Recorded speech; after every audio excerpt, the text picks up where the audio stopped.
புனித ஜெரோம் வாழ்க்கை வரலாறு 1 பிறப்பு கிபி 347 புனிதர் ஜெரோம் பால்கன் பகுதியில் உள்ள ஸ்டெரின் நகரில் பிறந்தார். 2 கல்வி உயர்கல்வியின் மேல் ஆர்வம் கொண்ட அவரது பெற்றோர் அவரை ரோம் நகருக்கு அனுப்பினர். ரோமில் மொழி, இலக்கணம், சொல்லாட்சி கலை, தத்துவம் மற்றும் இறையியல் பயின்றார். லத்தீனுடன் கிரேக்க மொழியும் கற்று தேர்ந்தார். 3 இலக்கிய ஈர்ப்பு வெர்ஜில், சிசெரோ, ட்ரென்ஸ் போன்ற கிரேக்க மற்றும் ரோமன் இலக்கியங்களில் மிகுந்த ஈடுபாடு கொண்டார். சிஸ்ரோவின் சீடன் கிறிஸ்துவின் சீடன் அல்ல என்று ஒரு தரிசனம் மூலம் கடுமையாக கண்டிக்கப்பட்டார். இது அவரை புறவினத்தாரின் இலக்கியத்திலிருந்து முற்றிலும் விலக்கி இறைவார்த்தையில் முழுமையாக ஈடுபட தூண்டியது. 4 பாலைவனத்தில் துறவு வாழ்க்கை சிரியாவின் பாலைவனத்தில் சென்றடைந்து பல ஆண்டுகள் ஒரு துறவியாக வாழ்ந்தார்.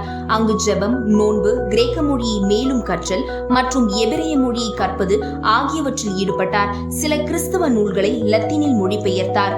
5 குருத்துவ அருட்பொழிவு பாலைவன வாழ்க்கையை முடித்துக் கொண்டு அந்தியோக்கு நகருக்கு திரும்பிய போது குருத்துவ அருட்பொழிவு செய்யப்பட்டார். 6 இறையியல் கல்வி குருவான பிறகு கான்ஸ்டன்டைன் நகரில் சென்று எதிர்கால புனிதரான ஆயர் கிரெகோரி நாசியான்ஸ் உட்பட பல ஆன்றோருடனும் சான்றோருடனும் இறையியல் பயின்றார். 7 அழைத்தல் கிபி 382 திருத்தந்தை டமாசஸ் அவரை ரோமுக்கு அழைத்து தனது செயலாளராகவும் முக்கிய ஆலோசகராகவும் நியமித்தார். தனது வலது கரமாக பணிபுரிய நியமித்தார்.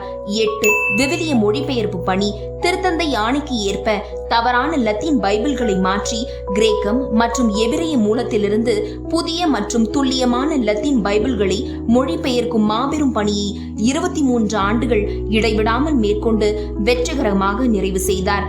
9 எதிர்ப்பு ரோமில் காணப்பட்ட ஊழல்களை கடுமையாக விமர்சித்ததால் கடும் எதிர்ப்பை சந்தித்தார். திருத்தந்தை டமாசஸ் இறந்த பிறகு இந்த எதிர்ப்பு அதிகரித்ததால் ஜெரோம் ரோமை விட்டு வெளியேறினார்.